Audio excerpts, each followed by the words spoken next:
So I'm making a bolt handle for the World War One G98. Now the bolt handle on the G98 was dead straight, which didn't actually. It was really nice to use, but it did mean you had to lift your face away from the gun every time you cocked the handle. So it did mean it did have a few disadvantages, but I couldn't find a decent one to buy. I considered making a composite one of a ball and a rod and an existing aluminium round bit at the end. But in the end, I thought I'll just fabricate one completely. So this is a big old bit of mild steel, block of mild steel I bought. I've already drilled the hole and reamed it. Used sandpaper just to get it just the right size to fit on the end of the gun. And now what I'm doing is I'm just grinding away to try and remove as much material as I can for the shaft. This could obviously be done a lot easier on a lathe, but I don't own a lathe, so I'm doing it the old-fashioned way. Just turning metal into sparks, filling the workshop up with dust. It took forever to clean up after this project. And then the old trusty file. Now, if you're going to do anything, learn how to use a file. It's such a good tool.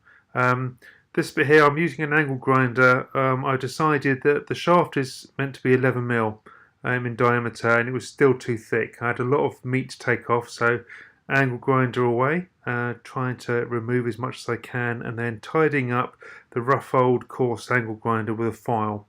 Angle grinder is the equivalent of a chainsaw. The file is the equivalent of a chisel. So take away as much as you can. At the end of the shaft becomes a square section. Looking at pictures I've researched. So this bit here, I'm just turning the last bit of the round shaft into a square section. Now I'm cutting off the little lug, shaping the little lug. I'm just doing this by eye using my original bolt handle that I got with the gun. This is the lug that fits in the end of the cocking handle and just determines how much movement it has. Gives you that 90 degrees of movement. So it's got to be fairly accurate, but if you're a millimetre out, it just means that the handle will droop a little bit or not stand up totally straight. So as long as it was, near enough, I was happy with that.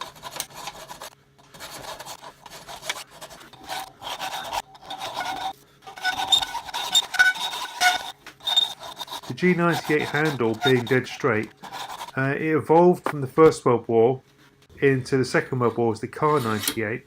And all they did is they bent the existing handles that they had, and then the other ones they just bent them over. It just meant that you could keep your eye on the sights whilst cocking it, and it didn't get in the way.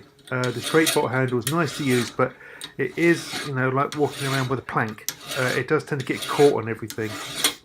This is a technique that I've thought of, just trying to get a nice rounded edge.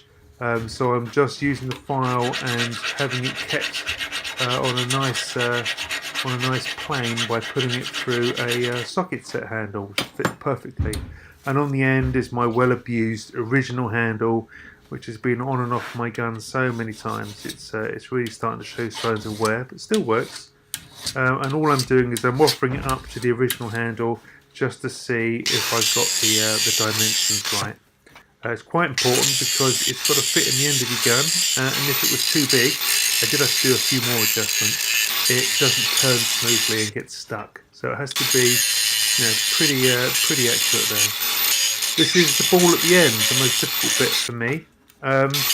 If ever you try to make a ball out of wood, or even peel a potato to make it round, you end up working away until you end up with something smaller than you want it to be. I really wanted this ball to be of the hefty size. It's one of the characters that I really like. So starting off, to make a ball, I find the easiest way is to cut a square, a cube, and then you cut away the edges equally all the way around. So you cut away, all